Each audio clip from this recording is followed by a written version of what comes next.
ሰላም ጤና ይስጥልን ውድ ዩናይትዳውያን ቤተሰቦቻችን እንዴት ቆያችሁ? ይህ ሬድ ዴቪልስ ኢትዮጵያ ቻናል ነው። እዚህ ቻናል ላይ ማንቸስተር ዩናይትድን የተመለከቱ ስፖርታዊ ጉዳዮች በስፋት ይዳሰሳሉ። በየቀኑ ዩናይትድ ላይ ትኩረት ያደረጉ ስፖርታዊ ጉዳዮች የሚቀርቡበት ቻናል ነው። ታዲያ ለመጀመሪያ ጊዜ ቻናሉን የምትከታተሉ ቤተሰቦቻችን ዩናይትዳውያን ይህንን ቻናል ሰብስክራይብ በማድረግ እንድትጀምሩ በአክብሮት እንጠይቃለን። ሌሎቻችሁ ውድ ቤተሰቦቻችን ደግሞ ይህንን ቪዲዮ ላይክ በማድረግ እስከ መጨረሻው አብራችሁን ከቆያችሁ በጣም በርካታ ጉዳዮችን የምትከታተሉ ይሆናል። ከምናነሳቸው ጉዳዮች መካከል አሰልጣኝ ማይክል ካሪክ ከዚህ ቀደም የነበሩ 8 ህጎችን በማንቸስተር ዩናይትድ ማስወገዱ ተነገረ። ይህም በጣም ከፍተኛ ለውጥ በመልበሻ ቤት ክፍል ውስጥ ይፈጥራል ተብሎ እየተነገረ ነው የሚገኘው። ከዛ ውጭ የልምምድ ስርዓቱንም ጭምር ማይክል ካሪክ መቀየሩ ተሰምቷልና እነዚህን ጉዳዮች በጣም በስፋት እናነሳለን። ከዛ በተጨማሪ ከዝውውር ጉዳዮች ጋር ተያይዘው በማቲያስ ፈርናንዴዝ ጉዳይ አዲስ መረጃ ተሰምቷል። ፌሊክስ ኔሚቻን በተመለከተም አዲስ ጉዳይ ትሰማላችሁ። ሌሎችም ከዩናይትድ ጋር የተገናኙና የተቃረቡ በርካታ የዝውውር ጉዳዮችን እናነሳለን። ከዛ በተጨማሪ በዓለም ዋንጫው ላይ ዩናይትዳውያን ኮከቦች በጣም አስደናቂ እንቅስቃሴ እያሳዩ ነው የሚገኙት። ናስር ማዝራዊ ትላንትና በሞሮኮ ካሳየው አስደናቂ እንቅስቃሴ በኋላ በርካታ መገናኛ ብዙሃን ትኩረት ሰጥተው ስለሱ ተናግሯል። ይህንን ጉዳይም የምትሰሙ ይሆናል። በምናነሳቸው ርዕሰ ጉዳዮች ላይ ታዲያ ውድ ቤተሰቦቻችን ሀሳብ አስተያየቶቻችሁን በኮሜንት እንድታደርሱን በአክብሮት እንጠይቃለን። በቀጣይ በሚኖረን ፕሮግራም ስማችሁን እየጠራን አስተያየቶቻችሁን የምናነሳ ይሆናል። ትናንትና በነበረው ፕሮግራም ላይ ሀሳብ አስተያየቶቻችሁን የሰጣችሁ ውድ ቤተሰቦቻችን አላችሁ፣ እጅግ አድርገን እናመሰግናለን። በቀጥታ ወደ ዛሬ ስፖርታዊ ጉዳዮች አለፍን። የመጀመሪያ ጉዳያችን የሚሆነው አሰልጣኝ ማይክል ካሪክ በዩናይትድ ውስጥ 8 ህጎችን መሰረዙ እየተነገረ ነው የሚገኘው። ከዛ በተጨማሪ በልምምድ ፕሮግራም ላይም ከፍተኛ ለውጥ አድርጓል አሰልጣኝ ማይክል ካሪክ። አሰልጣኝ ካሪክ በቀጣይ ለሚጠብቁት ፈተናዎች ተጫዋቾችን ዝግጁና ደስተኛ አድርጎ ለማቆየት ሲል በርካታ ስራዎችን እየሰራ ይገኛል። ላለፉት ጥቂት ወራት የራሱን አዲስ ፍልስፍና በኦልድ ትራፎርድ እያስተዋወቀ የሚገኘው አሰልጣኙ ቀደም ሲል አወዛጋቢ የነበሩ 8 ህጎችን ሙሉ በሙሉ መሰረዙ ተሰምቷል። ከነዚህ መካከል አንደኛው ከጨዋታ ማግስት የሚሰጥ ልምምድ መቅረቱን የተነገረው የቀድሞቹ አሰልጣኞች ሩበን አሞሪምና ኤሪክ ቴን ሃግ ተጫዋቾች ከጨዋታ ማግስት ወደ ልምምድ ሜዳ በመምጣት የማገገሚያ ወይንም ሪከቨሪ ልምምድ እንዲያደርጉ ያስገድዱ ነበር፣ ጨዋታውን ካደረጉ በቀጣይ ቀን ማለት ነው። ታዲያ ካሪክ ይህንን ደንብ በመሰረዝ ጨዋታ በተደረገ በ24 ሰዓታት ውስጥ ተጫዋቾች የእረፍት ቀን እንዲኖራቸው አድርጓል። አሁን ላይ የማገገሚያ ልምምድ የሚሰጠው ጨዋታ ከተደረገ ከ2 ቀናት በኋላ ነው የሚል አዲስ ህግም አሰልጣኝ ማይክል ካሪክ አኑሯል። ሁለተኛው በመልበሻ ቤት ክፍል ውስጥ ከዚህ ቀደም የምግብ እገዳ ተደርጎ ነበር። ምግብ በመልበሻ ቤት ክፍል ውስጥ አይኖርም የሚል ህግ ነበር። ታዲያ ይህም ህግ እንደተነሳ ነው የተነገረው።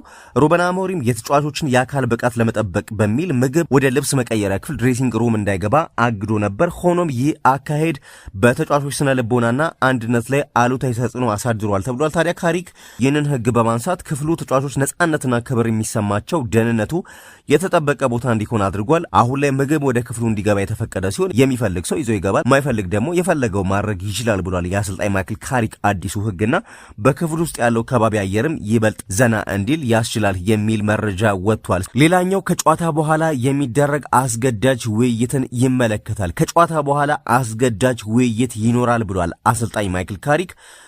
እያንዳንዱ ተጫዋች ስሜቱ ተደምጦና በአዎንታዊ መልኩ ምላሽ እስኪያገኝ ድረስ በመልበሻ ቤት ክፍል ውስጥ እንዲቆይ የሚያዝ አዲስ መመሪያ ይፋ አድርጓል። በዚህ አሰራር ውስጥ ታዲያ ሃሪ ማጌር የካሪክ ቀኝ እጅ በመሆን ተጽዕኖ መፍጠሩ ነው የተነገረው። ይህም ከዚህ ቀደም አሞሪም ከጨዋታ በኋላ ምንም ሳይናገር ተጫዋቾችን ወዲያውኑ ያሰናብት ከነበረበት አሰራር ይሄ ተቃራኒ ነው። ከዚህ ቀደም ያው ጨዋታ ያልቃል፣ ከዛ በኋላ ተጫዋቾች ወደ የቤታቸው ይሄዳሉ። ከዛ በኋላ በማግስቱ ነው ተጫዋቾች ውይይት የሚያደርጉ ስለ ጨዋታው ድክመት እንደዚሁም ደግሞ ስለነበሩ ጥንካሬዎች የሚያወሩት በማግስቱ ነበር። ወዲያው ጨዋታው እንዳያለቀ ካሪክ ወደ የቤታቸው ሂዱ ይል ነበር። አሁን ግን ይሄ ቀርቷል።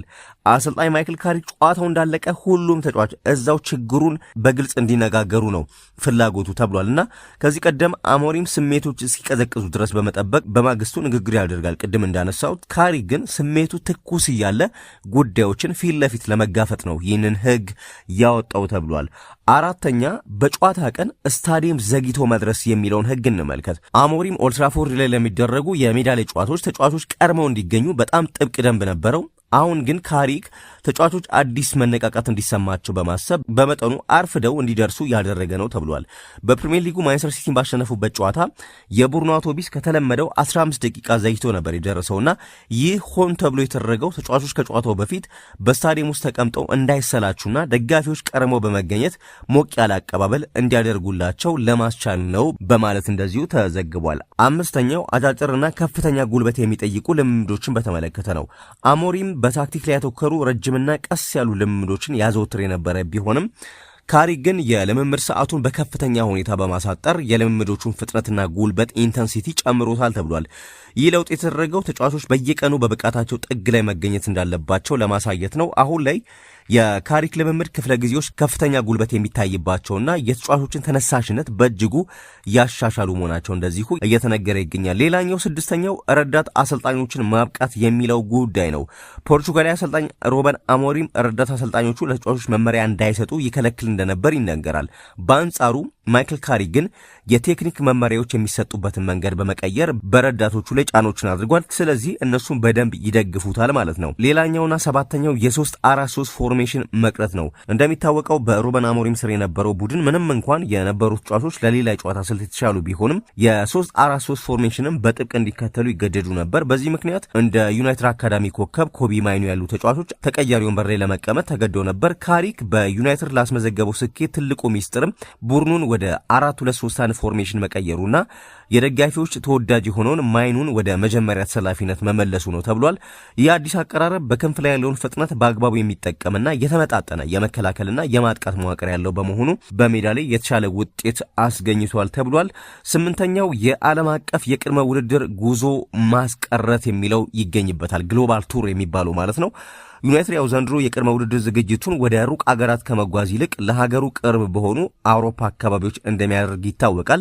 ቀደም ባሉት ዓመታት ክለቡ እንደ አሜሪካ፣ አውስትራሊያና ኤሲያ ያሉ ሩቅ መዳረሻዎችን ይመርጥ ነበር። ሆኖም የዓለም ዋንጫው እንደ አሜሪካ ባሉ ሀገራት የሚደረግ በመሆኑ ካሪክ የ25 ዓመታት የክለቡን ባህል በመስበር የቅድመ ውድድር ጨዋታዎችን በአውሮፓ ውስጥ ብቻ እንዲሆኑ ወስኗል። በዚህ መሰረት ዩናይትድ ወደ ኖርዌይ፣ ፊንላንድ፣ አየርላንድና ስዊድን በመጓዝ ከፒኤስጂ፣ ሊድስ፣ አትሌቲኮ ማድሪድና ሮዘንበርግ ከዛ ውጭ ዌሬግዛም ጋር የወዳጅነት ጨዋታዎችን ያደርጋል። እነዚህ ሀገራት ለእንግሊዝ ቅርብ የሆኑ ናቸውና ይሄ ረጅም የሚባሉ ጉዞዎችን በዩናይትድ አስቀርቷል። ስለዚህ እነዚህ ስምንቱ ናቸው በአሰልጣኝ ማይክል ካሪክ የተቀየሩና የቀሩ ህጎች በሚል ለማንቸስተር ዩናይትድ ቅርበት ባላቸው ምንጮች በበርካታ መገናኛ ብዙሃን እየተዘገቡ ያሉ ጉዳዮች። ሌላኛው ጉዳይ ዩናይትድ ያው እንደሚታወቀው በቀጣይ ጠንካራ ተፎካካሪ ሆኖ ለመቅረብ በርካታ በክረምቱ ዝውውሮች ለማድረግ እየሰራ ነው የሚገኘው። በተለይ አማካዮችን እያሰሰ እንዳለ ይታወቃል። በዚህ ክረምት የዝውውር መስኮት ቀደም ሲል ኤሊዮት አንደርሰን ያው የዩናይትድ ኢላማ ቢሆንም ዋጋው እጅግ የተጋነነ በመሆኑ ክለቡ ወደ ሌሎች አማራጮች ፊቱን ማዞሩ ይታወቃል። እንደ ሳንድሮ ቶናሊና ማቲያስ ፈርናንዴዝ ያሉ ተጫዋቾችም በዩናይትድ ዝርዝር ውስጥ እስካሁን ድረስ ያሉ ተጫዋቾች ናቸው። አሁን ላይ ግን በርካታ መገናኛ ብዙሃን ፌሊክስ ኔሚሻን ከዩናይትድ ጋር በጣም ስሙን በስፋት እያነሱት ይገኛሉ።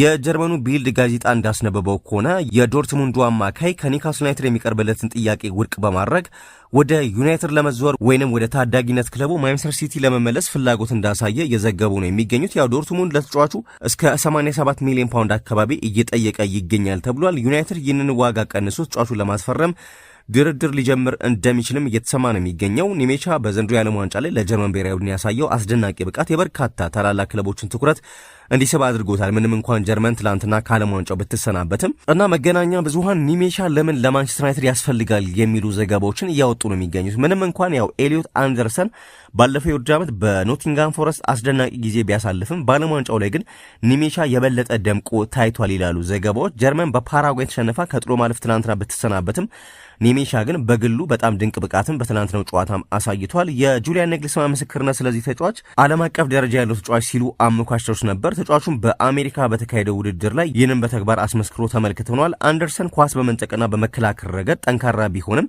ኒሜሻ ግን ጨዋታን በመቀየርና ድንቅ የፍሰት ፓሶች በማቀበል ረገድ የተሻለ እንደሆነ በተለይም ከኮትዲቫር ጋር በነበረው ጨዋታ ላይ ለዴኒስ ኡንዳፍ ያመቻቻት ኳስ ማሳያ ናት እየተባለ ነው የሚገኘው።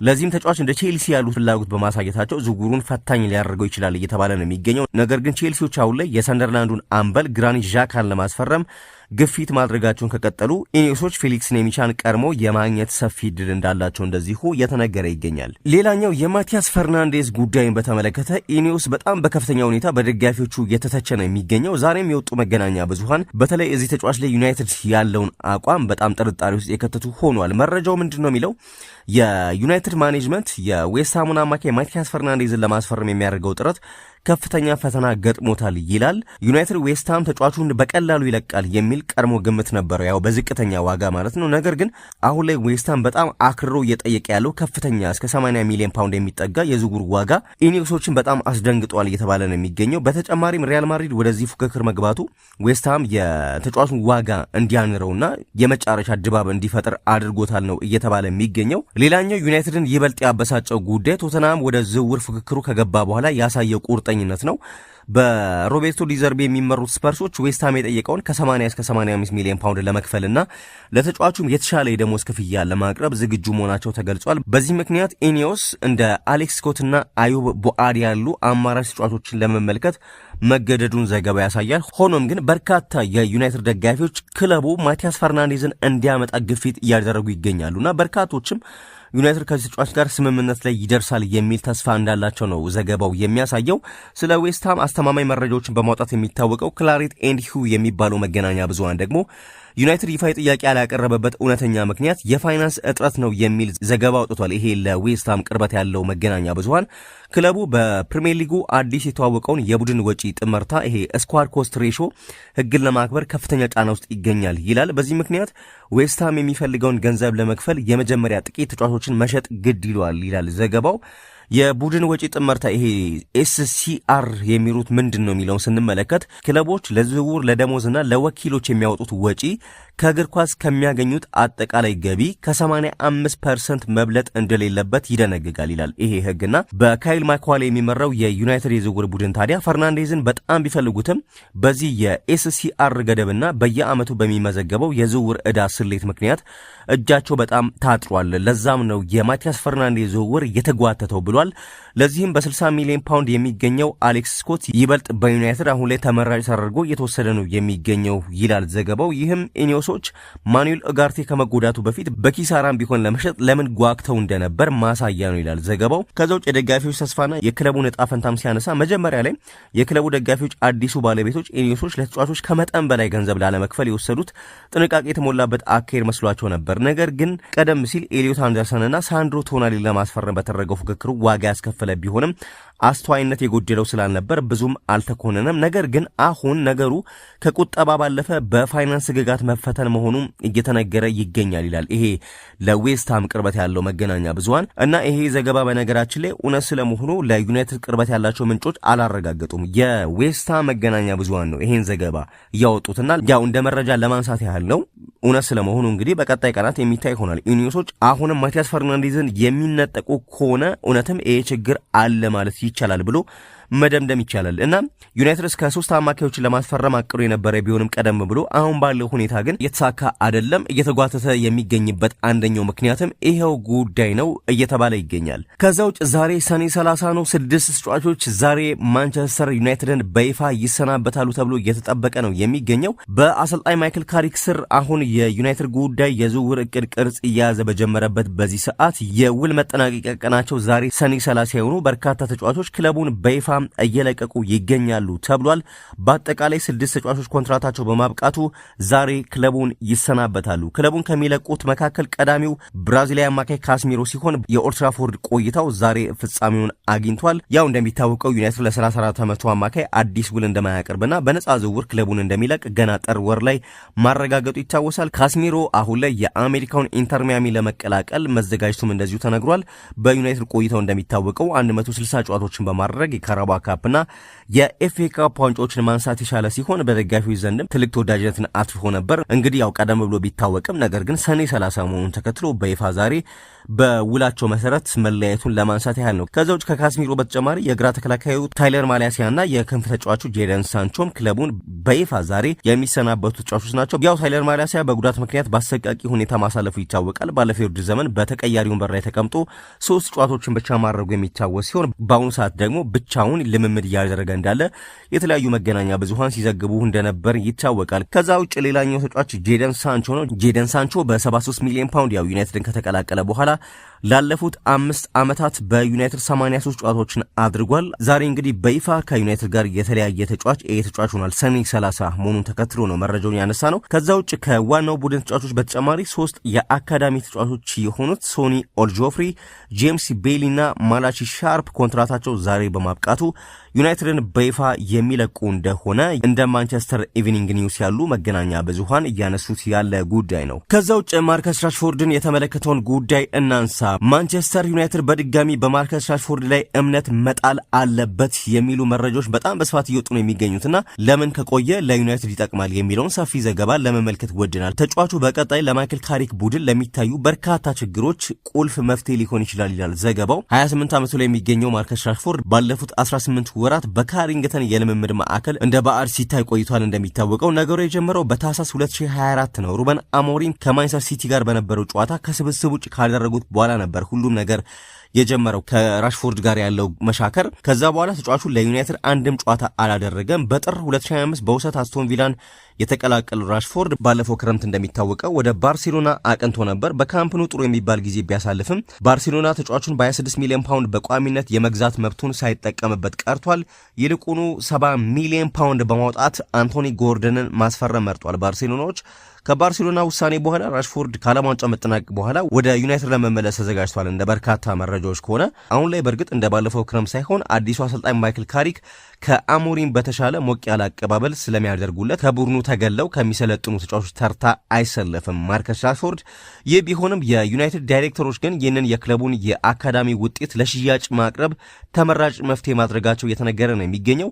ኢኒዮስ ለተጫዋቹ መነሻ ዋጋ 40 ሚሊዮን ፓውንድ የቆረጠ ቢሆንም ከዚያ ዝቅ ያሉ ጥያቄዎችን ሊያስተናግድ ይችላል።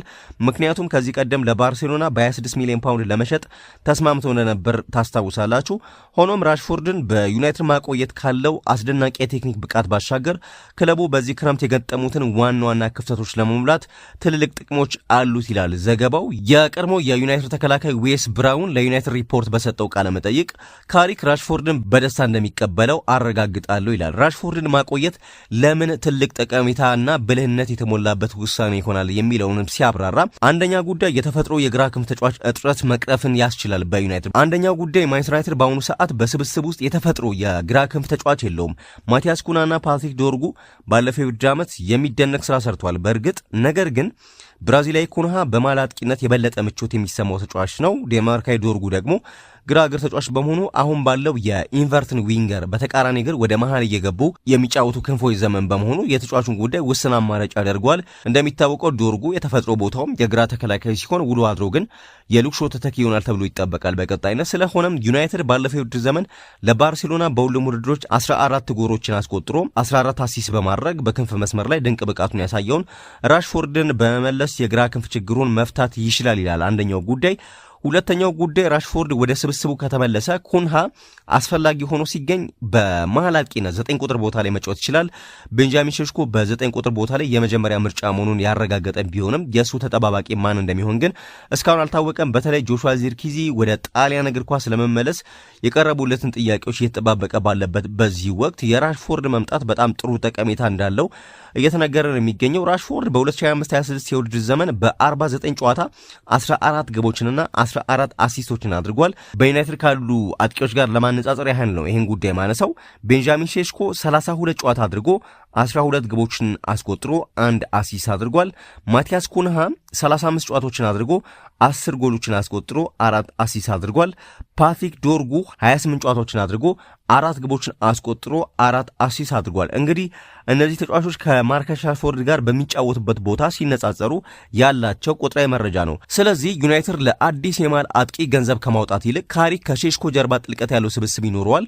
ኩንሃን ከፊት በማሰለፍ ራሽፎርድን በግራ ክንፍ መጠቀም ይችላል። ወይም ሁለቱም ተጫዋቾች ያው በተለያዩ ቦታዎች የመጫወት ብቃት ስላላቸው እንደ ጨዋታው ሁኔታ ቦታዎችን ማቀየር ራሱ ይቻላል ይላል መረጃው። ከዛ ውጭ ሌላኛው የፓትሪክ ዶርጉን የተፈጥሮ ቦታ ማስተካከል ይቻላል ይላል። ራሽፎርድ ወደ ዩናይትድ ከተመለሰ ዶርጉ ወደ ኋላ ተከላካይ መስመር ተመልሶ እንዲጫወት እድል ይሰጠዋል። ከዛ በተጨማሪ የተጫዋች መጫወት ወደ ነበረበት የተፈጥሮ ቦታው ተመልሶ መላመድ የሚጀምርበት ጊዜም አሁን ነው ይላል ዘገባው። የተጫዋቹ መመለስ ከፍተኛ የደሞዝ ጫና የሚያስከትል ቢሆንም ቢያንስ ዩናይትድ ክለቡን ከውስጥ የሚያውቅ አስተማማኝ አጥቂ ያገኛል። ይህም ለአዲስ ክንፍ አጥቂ ወይንም የግራ ተከላካይ ከመጠን ያለፈ የዝውውር ሂሳብ ከማውጣት ይልቅ የተመደበውን በጀት ሙሉ በሙሉ አማካይ ክፍሉን እንደገና ለመገንባት እንዲያውሉት ያስችለዋል ይላል ይህ ዘገባና በዚህ ዘገባ ተስማማላችሁ?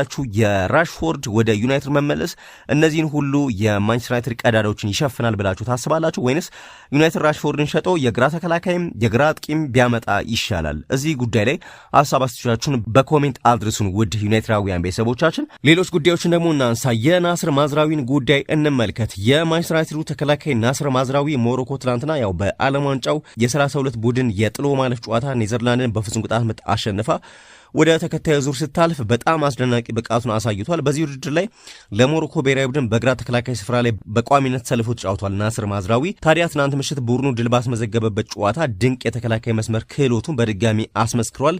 ማዝራዊ በጨዋታው ላይ በምድርና በአየር ላይ የተደረጉ 9 የኳስ ፍልሚያዎችን ማሸነፍ ችሏል። ተጫዋቹ ለሞሮኮ 12 ኳሶችን ከተጋጣሚ ክልል ያራቀ ሲሆን 4 ኳሶችን በተሳካ ሁኔታ ነጥቆ 3 ጊዜ ደግሞ የተነጠቁ ኳሶችን መልሶ ማግኘት ችሏል። በ17 ሚሊዮን ፓውንድ ክለቡን የተቀላቀለው ናስር ማዝራዊ በጨዋታው ላይ 19 የተከላካይ መስመር አስተዋጽኦችን ያበረከተ ሲሆን ይህም በሜዳ ላይ ከነበሩ ተጫዋቾች ሁሉ ከፍተኛ ያደርጓል። በነገራችን ላይ ትናንትና በኔዘርላንድና በሞሮኮ ጨዋታና የተጫዋቹ ትልቁና ወሳኝ ተጽዕኖ የታየው በሁለተኛው አጋማሽ ተጨማሪ ሰዓት መጠናቀቂያ አካባቢ ጨዋታው 1-1 በሆነ ውጤት እየሄደ በነበረበት የመጨረሻ ሰከንዶች ላይ ነበረ። በዚህ ሰዓት በጣም አደገኛ ኳስ ኔዘርላንዶች ይዘው እየገቡ ነበረ። በዚህ ሰዓት ታዲያ ማዝራዊ ተንሸራቶ በመውረቅ ኔዘርላንዶች ሊያስቆጥሩት የነበረውን ኳስ አክሽፎባቸዋል። ሞሮኮ በጨዋታው በመደበኛው ጨዋታ ክፍለ ጊዜ 1-1 በሆነ አቻ ውጤት ካጠናቀች በኋላ በፍጹም ቅጣት ምት 3-2 በሆነ ውጤት አሸንፋለች። ይህ የአፍሪካ ሀያል ቡድን እየተባለ የሚገኘው የሞሮኮ ብሔራዊ ቡድን በቀጣይ ሐምሌ 4 በሩብ ፍጻሜ የ16 ጥሎ ማለፍ ፍልሚያ ከአዘጋጇ ካናዳ ጋር የሚፋለም ይሆናል። በሌላ በኩል ማዝራዊ ለሞሮኮ በግራ ተከላካይ መስመር ላይ ያሳየ ያለው ልዩ ብቃት ግን ዩናይትድ በዚህ ክረምት የዝውውር መስኮት ለአዲስ የውድድር ዘመን በዛ ቦታ ላይ አዲስ ተጫዋች ፍለጋ መኳተን ላይ ጠበቅበት እንደሚችል ፍንጭ ሰጥቷል እየተባለም ነው የሚገኘውና ክለቡ በተደጋጋሚ ለጉዳት የሚዳረገው ልክሾ ለመደገፍ ሌላ የግራ ተከላካይ ያስፈልጓል የሚሉ ሰፊ መረጃዎች ሲወጡ ነበር። በተለይም ፓትሪክ ዶርጉ ይበልጥ በግራ መስመር ማጥቃት ላይ ውጤታማ በመሆኑና ወደፊትም እዚያ ቦታ ላይ ሊጫወት ስለሚችል አዲስ ተከላካይ አስፈላጊነቱ ጎልቶ ይታይ ነበር። ሆኖም ማዝራዊ ቢያንስ በአጭር ጊዜ እቅድ ውስጥ ከልክሾ ጋር ጠንካራ ተፎካካሪ መሆን እንደሚችል በተግባር አሳይቷል። ስለዚህ ዩናይትድ ለሚቀጥለው የውድድር ዘመን በግራ ተከላካይ ክፍል ላይ ተጨማሪ ገንዘብ ማውጣት ላይኖርበት ይችላል። ይልቁንም የተመደበው በጀት ማኑኤል ኡጋርቴ በዓለም ዋንጫው ላይ ያስተናገደውን የረጅም ጊዜ ጉዳት ለመተካት አንድ ስመጥር አጥቂ ወይንም ተጨማሪ የአማካይ ተጫዋች ለማስፈረም ሊውል እንደሚችል እንደዚሁ እየተሰማ ይገኛል። ውድ ቤተሰቦቻችን ለዛሬ ያዘጋጀናቸው ዩናይትድን የተመለከቱ ስፖርታዊ ጉዳዮች እነዚህ ነበሩ። እስከ መጨረሻው ስለተከታተላችሁን አዳዲስ ቤተሰቦቻችን ደግሞ ቻናሉን ሰብስክራይብ ስለምታደርጉና ስላደረጋችሁ እጅግ አድርገን እናመሰግናለን። አሁንም ለዚህ ቻናል አዳዲስ የሆናችሁ ዩናይትዳውያን ቤተሰቦቻችን ቻናሉን ሰብስክራይብ እንድታደርጉ በአክብሮት እንጠይቃለን። ሌሎቻችሁ ደግሞ ቪዲዮ ላይክ አድርጉ። በያላችሁበት መልካም ሰናይ ጊዜ እንመኛለን። በመላው ዓለም ያላችሁ ዩናይትዳውያን ሰላምና ጤና እንመኛለን። ቻው ቻው።